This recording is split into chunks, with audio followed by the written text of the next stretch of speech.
Welcome to the Spirit of a Badass, where we celebrate stories of courage, hope, and resiliency. I am your host, Alecia Jacobson. Hello. Welcome to today's episode. Super glad that you are here as always. I have a fabulous guest that I know that you're going to be absolutely jazzed about because this is information that all of us ladies, I feel like it's like the black hole of we're just like zooming around on the internet trying to figure out like, where is this? And like piecing it together for the last 5 years and we can't find the information. And it's so comforting and gives me hope that we can find a human that can give us this information. I know that you're going to be happy to listen today. Today I have Dr. Tes Jordens. She is a double board certified physician and menopause certified provider who founded 1988 a telehealth practice focusing on redefining midlife care for women. Her work centers on hormone health, weight care, and whole person wellness with a strong emphasis on listening to women and providing care that goes beyond dismissal and outdated norms. Dr. Jordens is committed to empowering women with knowledge so they can advocate for themselves and thrive in midlife. Welcome. Thank you so much. Yeah. Awesome. I'm excited to be on here. Oh my gosh. I'm seriously so excited. And tell us, like, how did you arrive here? Because I feel like most of the practitioners and healthcare workers that I talk to about this wasn't, here's where I'm going, and it's a straight line there, because I feel like so much of this information was not around probably when you were starting out. So tell us about who you are and your journey to where you are today. So yeah, absolutely. I can't even remember if we had a lecture on menopause in med school, actually. And I was a nurse before that. And, other than knowing that your periods stop, I don't really know that there was much discussion other than that. So it certainly wasn't from that, but I'm family medicine by background. And it's both when I was in my office and I was having women come in who I always kind of, like, to be honest, I dreaded those visits. And it wasn't because I didn't enjoy seeing those women, but I knew I had nothing to tell them. But they would be, my age now, they'd be like in their 40s, maybe 50s. And on paper, everything would look fine. I would look at them and they looked well and they looked fit. And they would tell me that they're doing all the things. Of course, nobody's perfect, but most of the time they were trying to eat well, they were exercising, all of the stuff that we tell people to do. But they'd have all these lists of like, I'm tired all the time, and like my hair is thinning, or I'm gaining weight, or I'm more anxious, and all these things. And I would have the conversation of like, well, we can do labs, but I doubt I'm going to find anything. And it wasn't me it was dismissive, unfortunately, because I didn't know, but I wasn't trying to be dismissive. I just knew, like, I've been down this road with many patients, and we really weren't uncovering anything. Or, people would be like, well, maybe it's my thyroid. I'm like, I'd love that it be your thyroid, but I doubt that it is. So it was like visit and after visit after visit like that. And I'd usually be saying like, oh, maybe you should go to like a functional medicine provider or something like that. Just because I didn't have the answer doesn't mean that the answer is not out there. But never did I even think about like perimenopause or menopause, because it just wasn't something that we were taught to look for, either as a woman or as a healthcare provider. And then I had my last daughter. So I have 3 daughters. I had my last daughter when I was 41. And I began having symptoms. I had no idea, but I was having like word finding difficulty and more forgetful, easily distracted, things like that. And I thought it was like, baby brain. And then I went back to work and I just was coming up with all different kinds of reasons that this could be happening. And so it was a patient of mine basically who knew she was in menopause. So I still didn't have to like connect the dots. She was just like having hot flashes and night sweats and it's awful. And would you please put me on hormones? And I didn't know anything about that because we basically were taught that they were bad and women shouldn't be on them. So, I said, well, I really don't know anything about it, but if you are okay with me, like learning a little bit, coming back to you, learning a little bit, coming back to you, I'd be willing to help. Of course, I was like, don't tell anybody I'm doing it, not because I was doing something bad, but because I didn't want other patients coming to me when I wasn't ready. Yeah. But she was so desperate for that help or for somebody to just listen that she was okay with me doing that. And of course, I wasn't going to do anything that wasn't safe. And so that's why I was like, okay, I need some time to like look at the stuff and then I'll come back to you. And that's kind of what we did. And really like what I started her on, then I'd go back and I'd learn, wait, that's not actually what's first line recommended. So then I'd go back and be like, how are you doing with that? I learned this, but she was amazing about it. But as I was learning, it was like, okay, first of all, that's what all these women are experiencing. It was just like, oh my God, how did I not know this? And then realizing that that's what was going on in my own body. So it was kind of these two things happening at once. So really eye-opening, pretty incredible. But that's what I was like, you know, somebody needs to help these women. I'm not the only somebody, thankfully, but Yeah. but it was that I realized that there's this huge gap in healthcare, especially. So Yeah, that's really interesting that and really lovely that you said, I don't know. And if you partner with me on this and you're willing to kind of let me learn along as I go, that had to yeah, feel so comforting to her because when you're being, I mean, truly dismissed and not, I don't think I was actually just watching something today and the woman said, I went in asking for hormone replacement and that my doctor like leaned back and said, I don't do that. And she's like, it's so defeating. And, yeah, I felt just dismissed, essentially what you were saying. And for you to say, I don't have the answers, but I'm willing to find them has to feel yeah, so good because, yeah, I listened to story after story of no, not going to happen. So when you went from I don't know to finding and then now you're a certified menopause provider. What is that? Because that is kind of the gap that you're talking about that is missing and you did that. right. So basically, I did some searching. What could I learn? What courses are out there? And to be quite honest, because there's tons of CME, right? So that's what it's called. Like when you're graduate med school, you don't just stop and everything you learn then and like never keep up on stuff, hopefully. And so there's a certain amount that's required. And at the time when I started looking, there really wasn't that much. But then I figured out that there is a society, it used to be called the National Menopause Society, and now it's just the Menopause Society. They basically have a book and you can sign up to be part of that group. And they have like pearls and emails and just information for providers that they send out all the time. So I began studying that. And I think it was through a group somehow there that I got connected with who I consider to be one of my mentors, which is Dr. Heather Hirsch. And she has been working in this space. She's fellowship trained in menopause, and she had a course for providers. And so I was like, okay, I need to take this course. So I took that initial course because there's a difference between like learning the science of it and then how does that translate to seeing patients? How do you actually counsel them? How do you actually write the prescription? Like I know these things seem like whatever, like weird to say that maybe to people, but there's a whole nuance and stuff to even just writing the prescription, knowing how to do it Yeah. and what to look for or how to troubleshoot if there's issues. Anyway, so she taught all of that. And then I sat for my certification. And then in my head, I was still working for like a big healthcare system, but I kind of had this idea of I need to do healthcare differently than what I am. I don't want to say like allowed, but I'm kind of constrained to do in a bigger healthcare system. So I was trying to figure out what that would look like, and then I feel like the universe gave me more from Dr.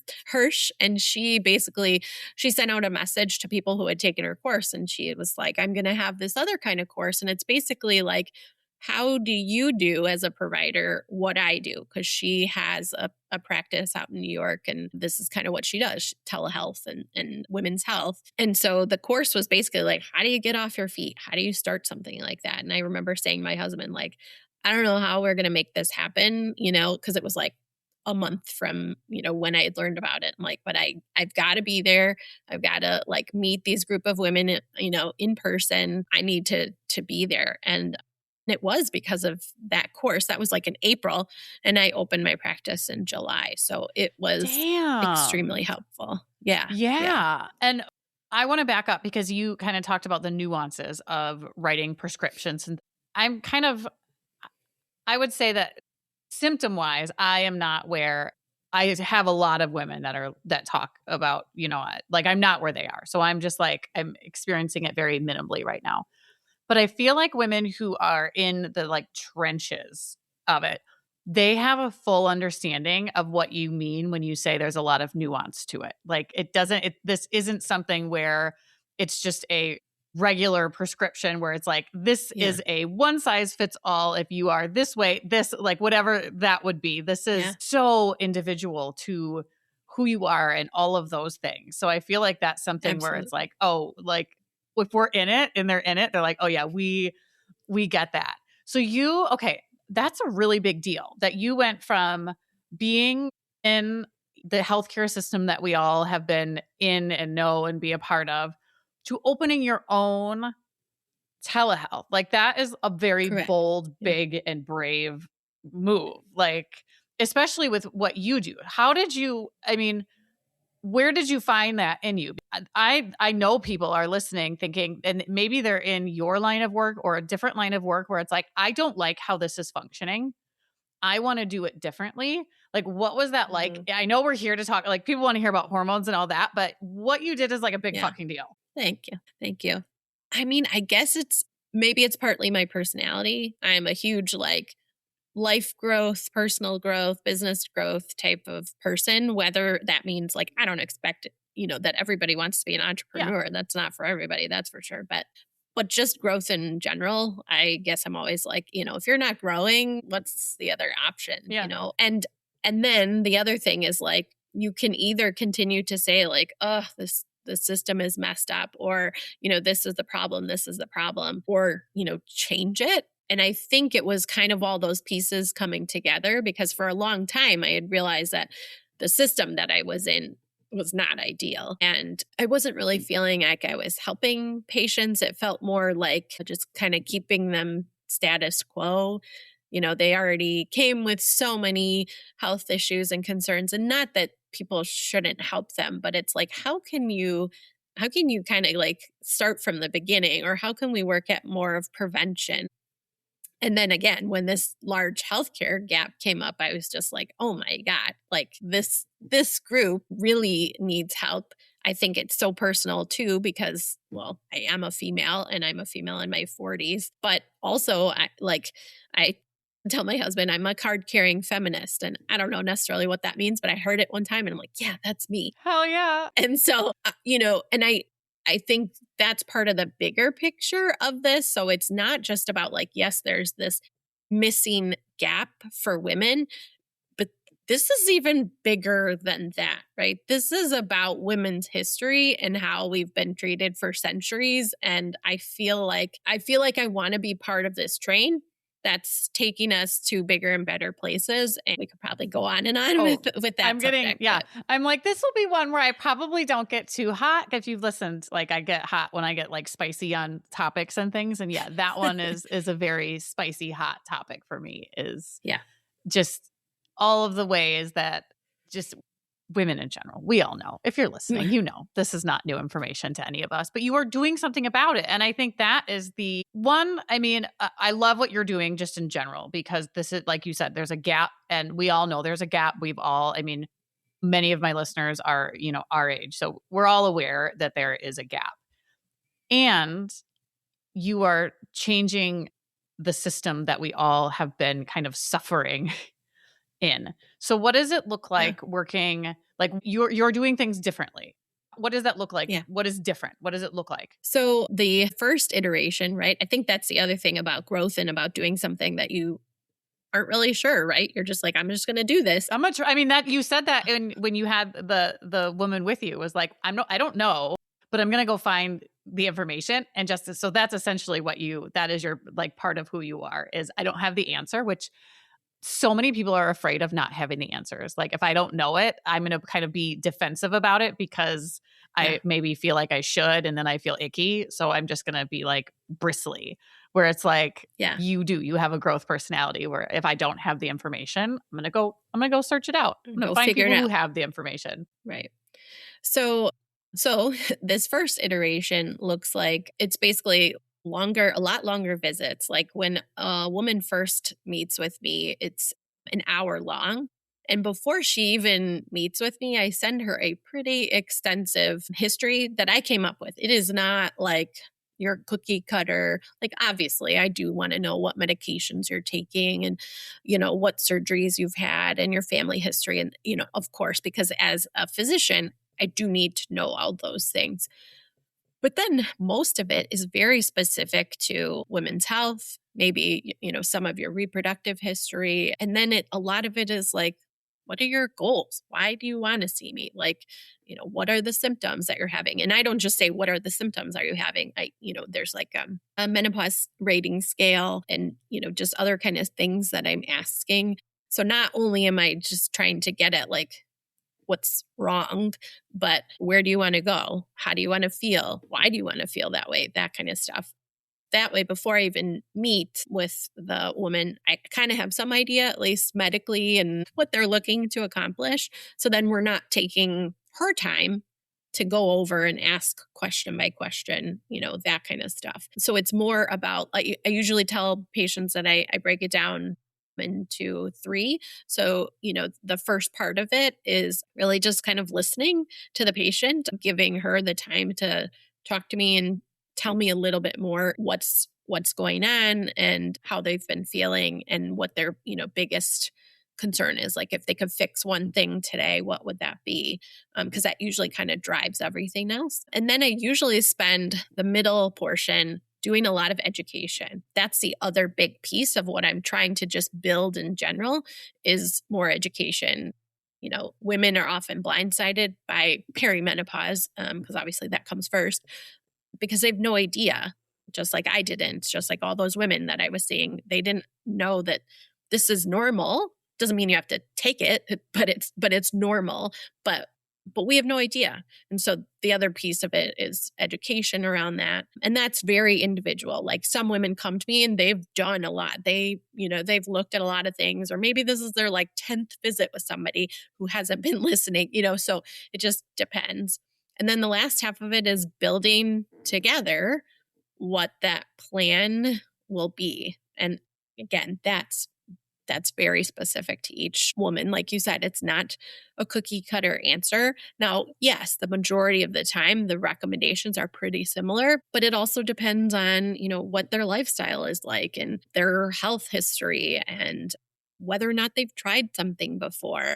It's hard to just say like, yes, here, take this and see you later. Good luck. Everything should be fine. Unfortunately, it doesn't usually go that smoothly. So you do want to make sure that you have somebody there to try other things to troubleshoot the issues as they come up. Yeah.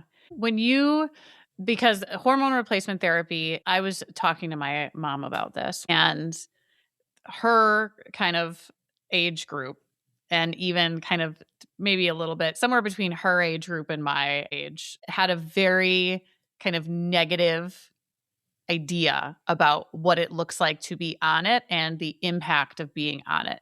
Can you, for anybody who maybe doesn't understand maybe the latest research or doesn't know or Sure. what kind of anything like that, can you kind of share a little bit about the reality of it and the impact it does have? Sure. So I'd say probably the majority of the past opinion and then what's still like hanging on for dear life comes from the Women's Health Initiative.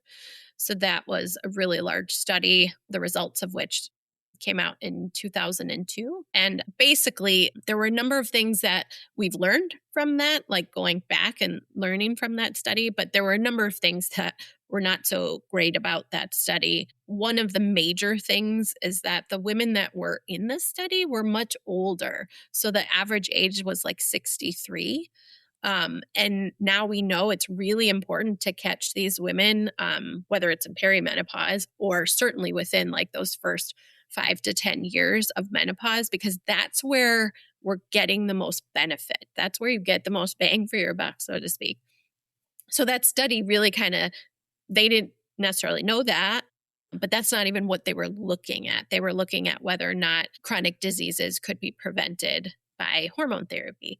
The other thing is the study was done using hormones that are no longer considered first line.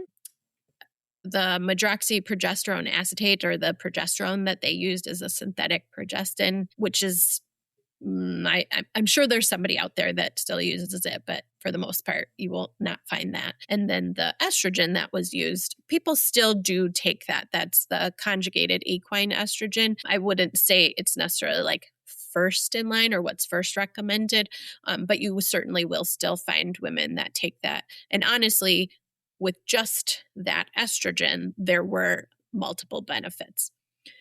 But what happened was women in a certain group on a combination pill of those two hormones that I just talked about, they did show a very small signal of an increased risk of breast cancer.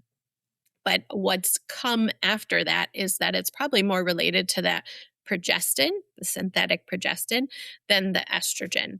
Because when they look at the group of the women that were only on the estrogen, it's still the conjugated equine estrogen, they actually had a decreased risk of breast cancer and a decreased risk of overall mortality.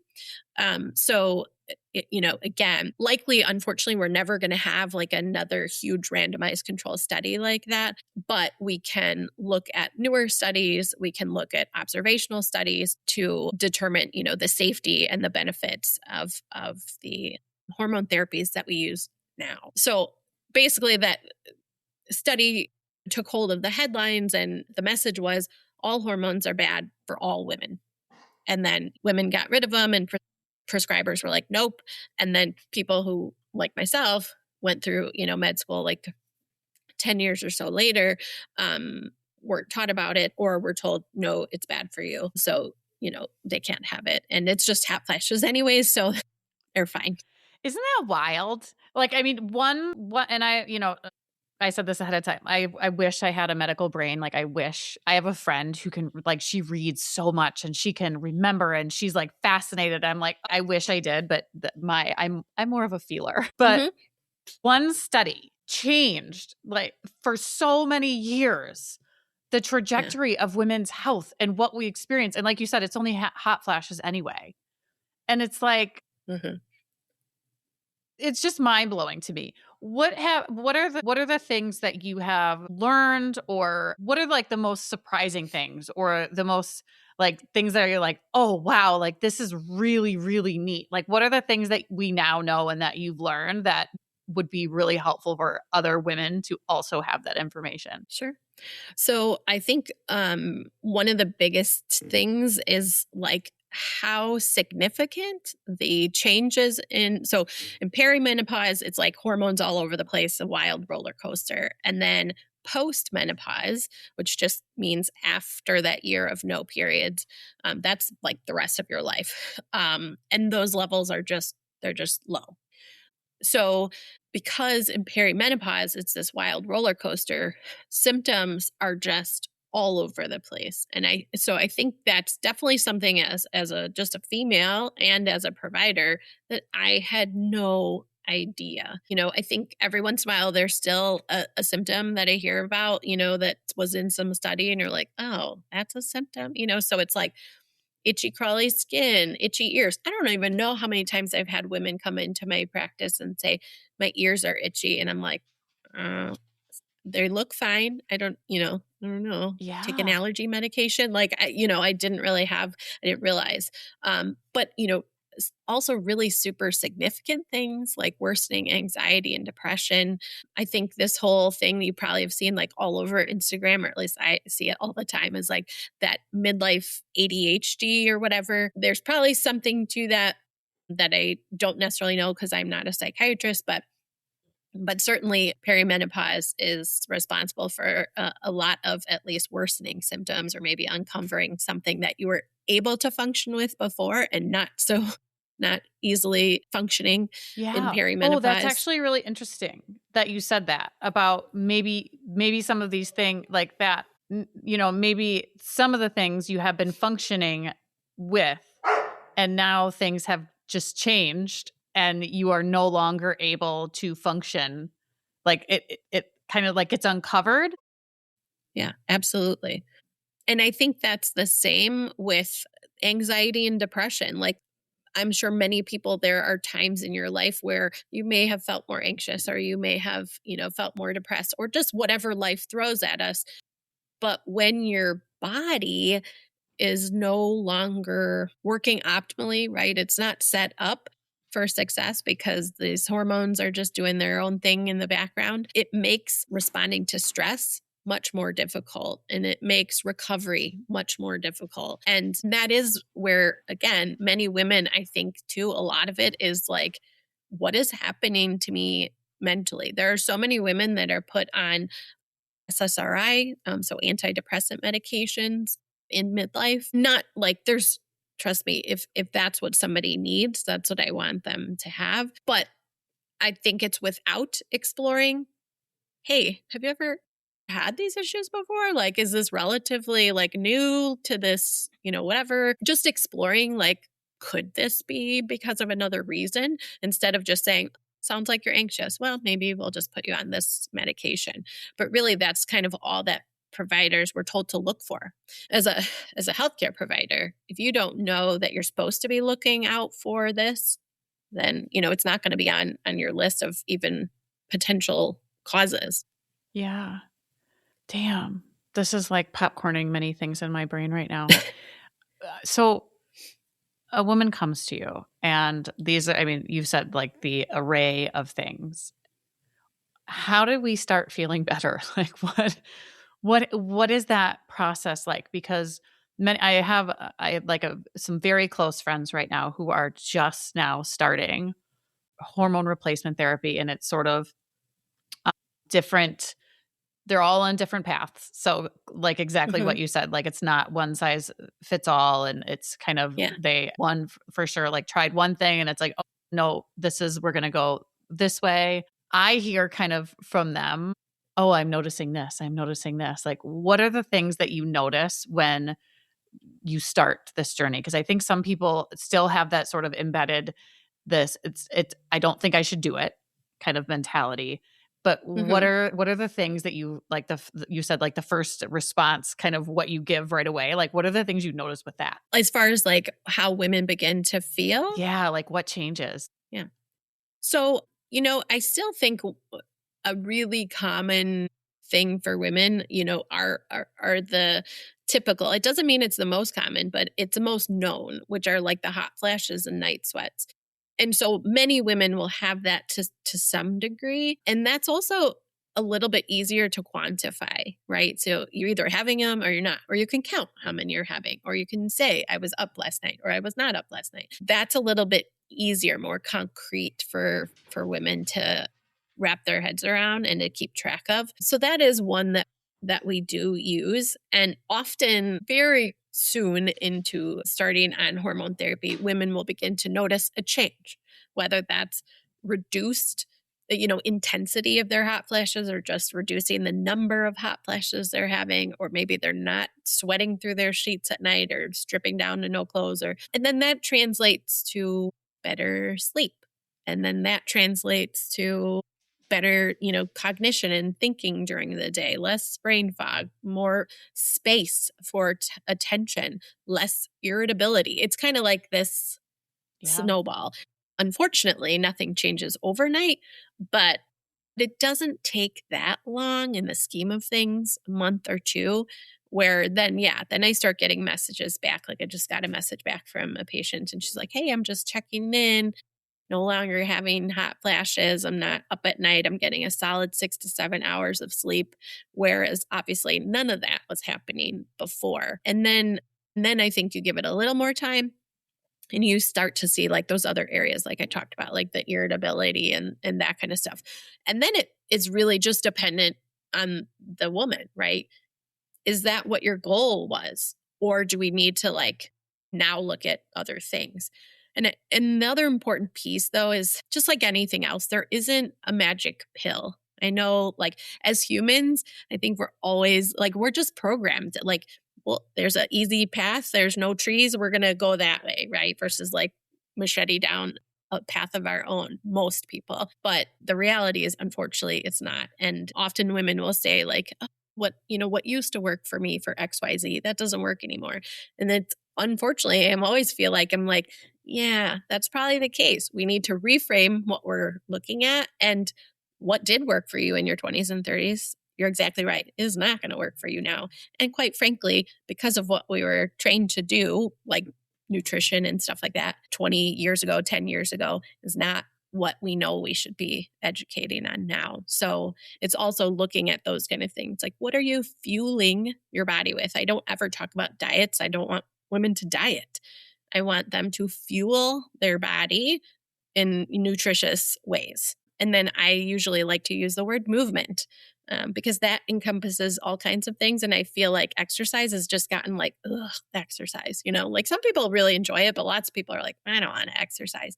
So to me, it's more like movement for, again, depends on their goal, but like, do you want to be a frail 7-year-old, or do you want to be able to like do the stuff in your home, go on vacation, like those kind of things. So it's kind of all of that together. Yeah. I am noticing, and it's probably, the population of women that I'm with, but I feel like there has been this really lovely change of the kind of how you said, I don't like to talk about diets.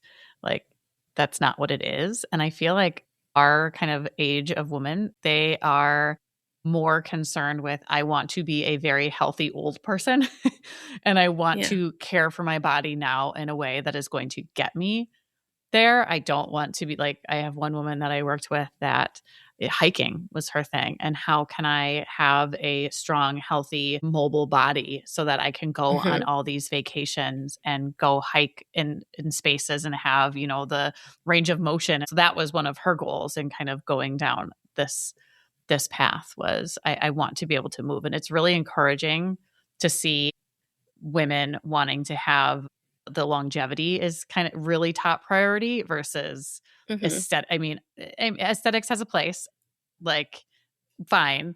But when we have an old body, we want to have a strong, mobile old body that like doesn't feel like crap with everything that we do. Absolutely. And what you're doing allows women to get there and feel good getting there. Yeah. Do you, you talked about how kind of when they get started, one of the things might be sleeping better. Is the irritability, does that come from hormonal shifts also? Or is that the sort of, I know like this morning I woke up very much just drenched and I was sort of tossing and turning last night. Is that irritability, like, is that connected just to the sleeping, or is that also, I'm guessing it's a mix of both, but what is that like? Yeah, absolutely. It is a mix of both. I don't think we have the exact answer of like, it's this much this and it's this much this, but just like anything that disrupts sleep, probably most people have heard those kind of studies that are like always like when people like drink and then when they don't get sleep and then they're on the road and it's you're just as dangerous having lack of sleep than you are, having how much ever alcohol or whatever. Yeah. And that is because we need sleep. Sleep is so important in order for the things that are supposed to be happening in our brain to happen, whether it's cleaning out all the bad stuff, whether it's making those new neuron connections, any of that. And if we're not getting enough, or if we're not getting the cycles of sleep where it's the, deep sleep or the REM sleep, then those things aren't happening. And so we do essentially get like a buildup of garbage in there, which long-term is very bad for our cognitive health. And then in the short term, we are more dangerous on the road, or we're just not thinking clearly, or small mind tasks that should not take us much thought at all are exceedingly taxing. But we also do know that estrogen does have effects on, the brain itself, and the neurochemicals itself.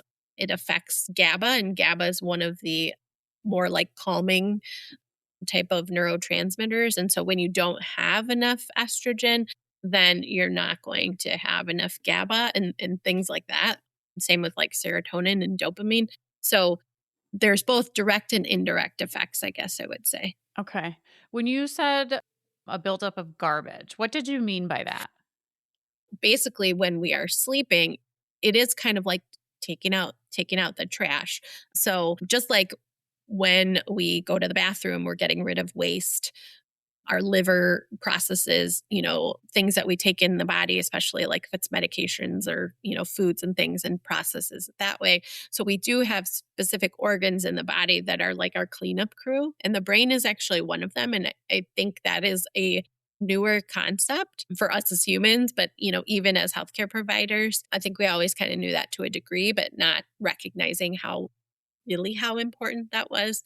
And so the more that I do some like reading and listening about it, that is one of the key pieces of getting good sleep, is that ability to get rid of waste that are in their brain as well.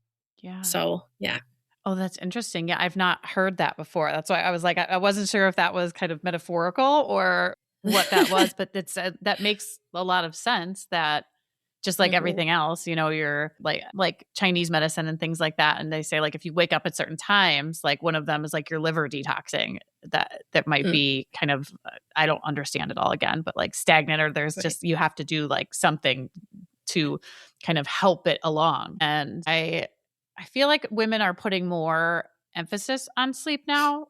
Hopefully not just it because it's disrupted, but I mean, especially probably in your field, I know the practitioners that I know, there's a lot of late nights, maybe not for you anymore since you've transitioned, but late nights, stress, all of the things, back to back to back to back patients, not being able to pee during the day. And then your sleep is disrupted. And I feel like as women, especially, we've been conditioned to kind of put ourselves last, put everybody, if you have children, you're up with them.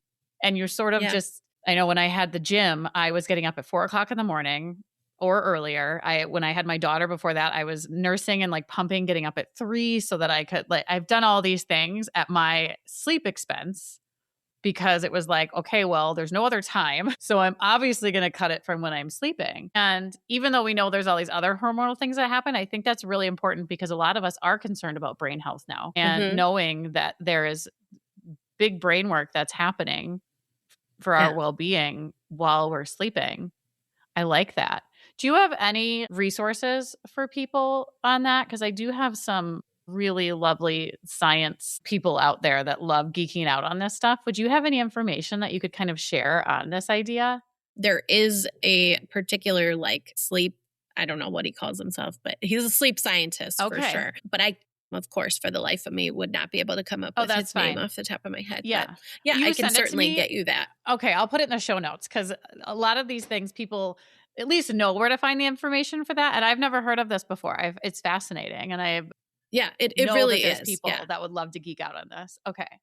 So how does, because this is sort of something where this is kind of, I don't know when the idea of perimenopause and, hey, let's do some shit about this started, well before I was kind of in this age bracket. But the idea of, because I have worked with women in this age bracket where I have said, here, go to this practitioner or go get these labs, which now we know is not necessarily what you do. But how does a woman know, and how do you know when she's in perimenopause? So yeah, I wish there was a simpler answer. And I'm going to use the word like marketing, but not like marketing to sell, but like marketing so that women understand, because we are usually looking for like, okay, but how do I know? It isn't very easy. Now, certainly if you're in this age group, 45, to mid 50s, and these symptoms are just starting to happen, it should be like way up there on your list of possible causes. And a lot of it, again, is trained ear and a trained mind as a provider to like, okay, well, yeah, maybe this could be thyroid, or maybe it could be your iron, but it also just could be perimenopause. And so thinking about that. But if you're outside of that, especially younger women, because I have like a number of like friends or just people that I know because they know now that I'm doing this, and they're like, I'm 38, but I'm starting to experience X, Y, and Z. Do you think that it could be? And my answer is always like, I mean, it's certainly possible because we don't know. We don't have that magic. I don't Magic know, 8 ball. like psychics use. Yes. Yeah. Yeah. I don't Or have crystal that ball. to like Yes. crystal ball. Thank you. Yes. So I don't have that to know like you will be 48 when your periods stop. So yes, you having symptoms at 38, that perfect, makes sense because we do know that symptoms can be 10 years or probably even more than that before everything starts to stop completely. I think the other challenging piece is many women will still be cycling pretty regularly, but begin to have symptoms. I think, and I don't think I'm alone in this as far as like menopause practitioners, but I think eventually we will be at a place where, how like people have those like glucose monitor things that you can just buy now. I think eventually we will have something like that where it's kind of like a tracker that you're going to be like, oh yeah, look at these dips. It used to be like doing its thing or cycling normally, and now it's, doing this. And I think that will be more helpful to get this answer of like, what are the levels? What are the fluctuations? How often does it have to fluctuate? All of that to translate to like when women begin having symptoms, because we don't have any of those answers yet.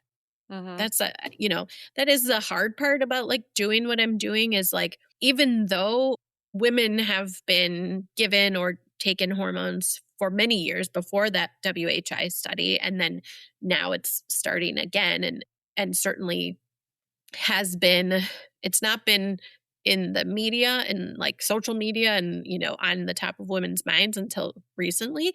But I mean, like Dr. Heather Hirsch, she's been doing this for a while now, but we're still haven't been like studying women in general to the degree that we need to. So I think that will change eventually. The hard part is like you had mentioned, labs. If you're in perimenopause, it's not about like, go and get this lab done, and then I'm going to tell you what to do or what I think, because it could be normal, it could be totally abnormal. Your estrogen could be like super high. And then, if you don't have somebody who really understands that is normal for perimenopause, they might be like, oh, well, your labs are normal, so no, you're not in perimenopause. Or, oh my gosh, your estrogen's really high, there must be a problem.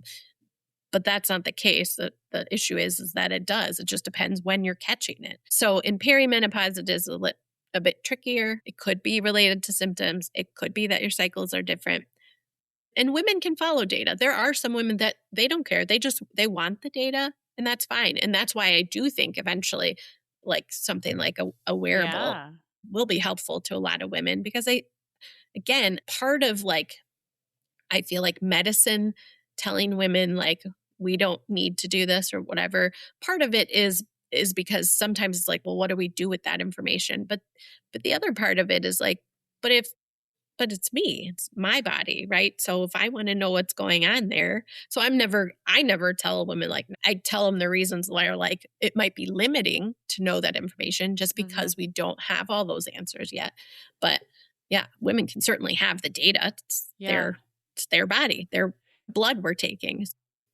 How do you then know the nuances of hormone replacement? How do you know what to do? Like, what is the first step there? Like, for you as a practitioner, like, if it's not really the labs necessarily, how do you do that? So part of it is listening to what are, like I said, I often, and this is what I learned from Dr. Hirsch, she had suggested, like, if you could change like one thing, what would that thing be?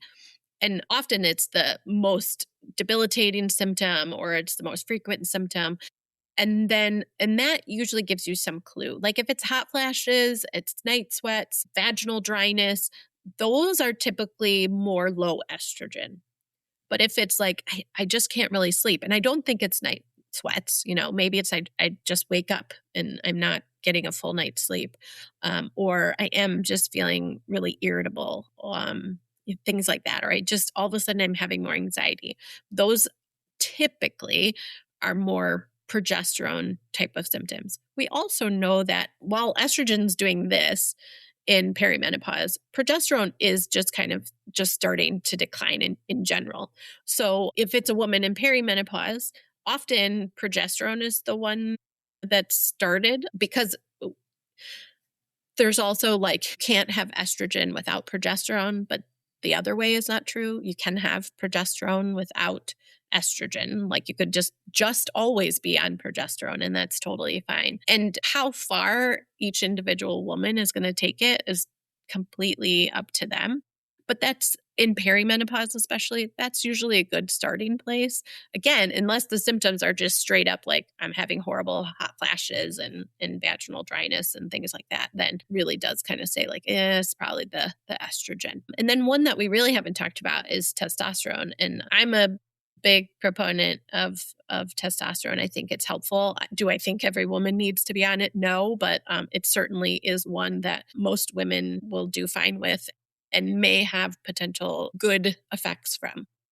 Yeah. What would those look like? So oftentimes, so we know that testosterone helps with like maintaining our lean body mass, our sexual health. The only product for women is for libido, and every woman deserves to have a good sex life. But my soapbox when we talk about the feminist thing is like, of course, the thing that we're treating women for is like, you don't want to have sex. So that's my only issue with it. But it's not the only thing that it does. It also helps with our mood. There are a number of women, and this is not 100%, but neither is treating with estrogen and progesterone. But many women, if they're feeling fatigued, just kind of run down, like, I'm sleeping, but I'm tired. It could be the testosterone. It can help with those brain fog or ADHD type of feelings or moments that you're having. And so I think that's a really good one. And like I said, maintaining lean body mass, it's helpful there. They have done studies in very older people, giving them some testosterone and just the decrease in a little bit of like frailty for them. They have noticed that. So testosterone has been studied a lot, but needs to be studied more, especially in women. But I think it's a good one. So I'll at least have the conversation. I do have some patients who are like, nah, because that one's even probably a bigger stigma to get over. But women have a significant amount of testosterone. But the one thing I guess for your audience that's really important is testosterone has nothing to do with menopause. It has to do with aging. So just because you went through menopause, that's not the reason your testosterone is low. It's going to decline in everybody, men and women, as we age. But when you are in midlife, so in your 40s and early 50s, you have about half as much the testosterone that you did when you were in your 20s. So I think that combined with what's happening due to estrogen and progesterone like makes for this perfect storm. Yeah. Wow. Okay. Thank you. I love this so much. I'm so excited. All right. When you were talking, I was thinking, what are some of the kind of biggest myths that, other than that study, which kind of that had its own life, but what are the things that you come in and people might say, or they've heard, or they think, or they saw on social media that you're like, oh, no. Like, what is living in our brain that you can say, you can let that one go? Yeah. So one of the biggest ones is that you're still having your period. So kind of like what we talked about. So you can't be in perimenopause. If you're still having your periods, you're not in menopause, but you absolutely can be in perimenopause. And that's actually pretty common. Okay. So that's one. Another one might be for like a little bit older women. They'll say things like, well, oh, I already went through that, so I don't need hormones. So like maybe they're like 55 and they went through menopause 5 years ago and they're like, my hot flashes stopped, so I don't need to have this conversation anymore. The other biggest myth out there is that, again, that's only what it's good for. And that's absolutely not true. Menopausal hormone therapy is beneficial for our heart and for our bones and likely for our brains. We can't say that definitively, but they seem to correlate well that cognitive decline happens less in women that are on menopausal hormone therapy. But we certainly know that it's good for bone health, and that is a significant disability or killer of older women. And then, like I said, our heart health, and that's the number one killer for women. So even women who I don't have those symptoms anymore, they still could get benefits. So that's another one. Could you just pause for a second? Would Yeah, they, okay, so if a woman has already gone through menopause, it's been 5, 10 years maybe. And I know that you said in that the longer you're kind of out from it, the impact of what you could be taking declines. Is that correct? Yes. But correct. are there symptoms that they would be experiencing that would point to, hey, this might be helpful? Or is this just known that this could be helpful? Not necessarily like new or separate symptoms from the perimenopause, right? So like the woman who's saying like, I don't have my hot flashes anymore and I, sleeping just fine or whatever. The symptoms probably aren't as loud and they're not yelling at us, but like bone decline, that's not going to be a symptom that we feel or that we notice, but Yeah. that women unfortunately won't find out about for another 10 years because insurance doesn't pay for that. I have a handful of people right now who have found out that they have osteopenia in certain areas of their bodies. And so this Yeah. would be helpful for them. Yes. Okay. Estrogen is the only I'm going to put it medication, but it's the only medication that prevents osteoporosis from happening. As far as we know, or the last that I've seen of research, it doesn't treat osteoporosis when it's already there. Again, going back to like catching these women at the right age, but it's the only thing that we know of that prevents it. So I think that's a big deal. That's Women a huge don't know deal. that. Yeah. That's especially if you have a huge. family history of it. Yeah. Mhm. I mean, that Mhm. goes to the longevity, the ability to live life in the way that you want to live life and have your body Right. function. Absolutely. Yeah. Okay. Wow. All right. Is there anything else as we sort of wrap up today that you think would be helpful that maybe we didn't get to, or that you want to make sure that the listeners kind of take away from listening to you in this conversation? Well, I'm glad that we kind of got to where we just were, because I think that's the other big piece about it is, I do often have conversations, not with patients, because right, the patients are coming because they do want this, but just kind of with people that I meet that find out what I do. And it is about that menopause care or perimenopause care or whatever, it's awfully wordy. I wish we could like come up with something that sounds more catchy, but perimenopause, menopause care really is about our long-term health. It's about how long are we going to live healthy? And then taking it one step further, it's about preventative health. And so even if someone like you had said, maybe you don't have much symptoms at all, there are many women who don't experience a lot of that. We hear, of course, just kind of like a survey, you're going to hear about all the bad surveys, but we hear about all the bad stuff. But there are a number of women who have very mild symptoms, or maybe they don't even know that they're having symptoms because it's not much. It's not affecting their daily life. And that's fantastic. But for them, they can still benefit because we're talking about reducing risks of heart disease. Again, the number one killer in women, reducing the risk of osteoporosis and things like, allowing us to continue to build and maintain muscle. We begin to lose all of that, whether we are working on it or not, just unfortunately because we're aging. And then for women, you add on top of that we are now lacking hormones. So there is still benefit for women to be had. And that, even includes women who certainly have had like a family history of things like breast cancer and stuff, which I know we didn't even like get into any of that. And then absolutely, even women who have had breast cancer or survivors of breast cancer, they deserve to have these conversations because their quality of life and their risk reduction for other things certainly matter. So they shouldn't be excluded from this conversation either. Their solution might look a little different, but they deserve to have that conversation as well. Yeah. Yeah. I wonder, this is just my own curiosity, but you kind of said the symptoms are screaming at you.